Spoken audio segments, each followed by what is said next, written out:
This is Mark Bell from supertraining.tv. Here I am doing some max effort squats.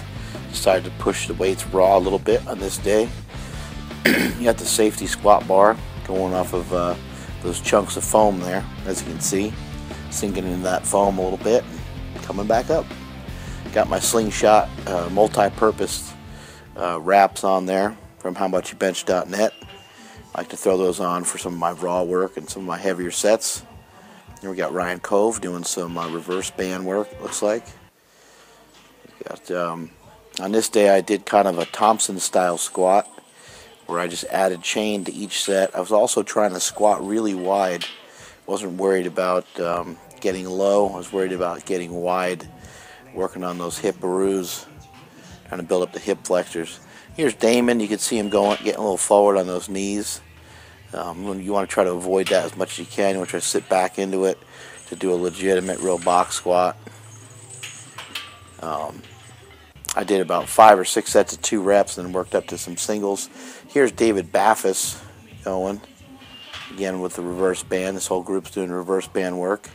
The reverse band allows you to handle more weight. The weights are going to be lighter at the bottom, heavier at the top. It's also going to allow you to test out new gear or test out, just kind of push your overall strength, allow you to overload. You got some new gear, though. It's a great way to test things out, great way to stay safe. See how wide that stance is. That's abnormal for me. So I'm trying to build up the hips, trying to work on where I suck. And that's where I suck, so that's what I'm working on. See, Ryan Cove's able to establish a pretty wide stance, but he's able to get his knees out to where his ankles are. Going to a lot of powerlifting meets to see guys lose positioning at the bottom of the lift and also have a really hard time on racking weights because their stance is too wide. They'll see that Chuck Vogelpool is out real wide, and so they think that's right for them. Well, there's only one Chuck Vogelpool in the whole world, and you're not him, so don't worry about it. There's a robot having a little mishap there. Weights were loaded up a little bit. You got an extra 45 on one side.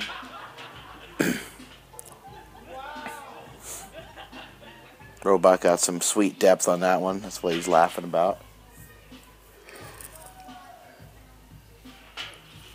David's form has improved a lot. And he's getting ready to do our meet here in April. Here's Lisa Lindhurst going with some sumo pulls, reverse band. She does a lot of what everybody else in super training does, except for she follows the 5-3-1 program. So she does a lot of the same types of lifts that we do. She'll lift with bands or lift with chains or switch up her max effort work. She'll just do it for 3 weeks. Week 1, she'll do it for 5 weeks. Week 2, she'll do it for 3. And the 3rd week, she'll just hit a single. Great way to simplify your training if you're getting confused about shit.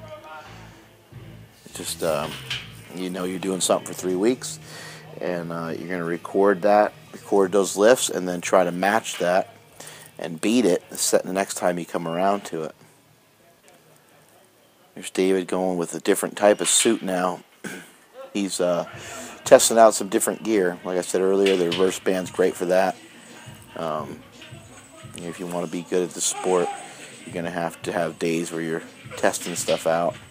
Unfortunately, it kind of sucks, but it's part of the way things go. It's part of powerlifting. Here's Damon going again. You can see he's going without the box, and we're working on a little bit of a dip with him, but he wasn't traveling very far with his dip. Just gave Lisa a little smack there, make sure she is awake for this lift right here. This is 345 pounds, or maybe even 350. Looks like 345. Good strong lift by her. That was great. Like a nice triple. Again, the reverse band's going to allow you to overload. Same thing on the deadlift, same thing on the bench. Going to allow you to handle more weight. There's Mr. Robot Pants going. Having a real hard time after gaining weight. Having a hard time with his gear fitting. And here I am squeaking one out. I did a couple singles after I did my doubles. Here's Ryan Cove going. You see he can get down in there pretty easy. He's got great mobility. Mobility's almost too good to the point where he just kind of falls. And here's my fat little body doing a set of 10. It's about 500 pounds. Not very impressive. I was not very happy with myself. But I'm not good at this kind of stuff. And that's exactly why I'm working on it. I'm not good at reps, especially with lower body. I'm decent on reps with the upper body, but not with the lower body. And when I find an exercise like this, I get excited because these lifts are rounding me over. And that's exactly what I need to get better. I need to be rounded over. I need to, basically, I call it lifting like shit. I need to lift like shit for a little while so I can build up some strength, get in these shitty positions and overcome them. That's lifting like shit. Speaking of lifting like shit, here's Ryan Cove. Really good strong squat right there. That weight moved pretty fast. And that's it from supertraining.tv.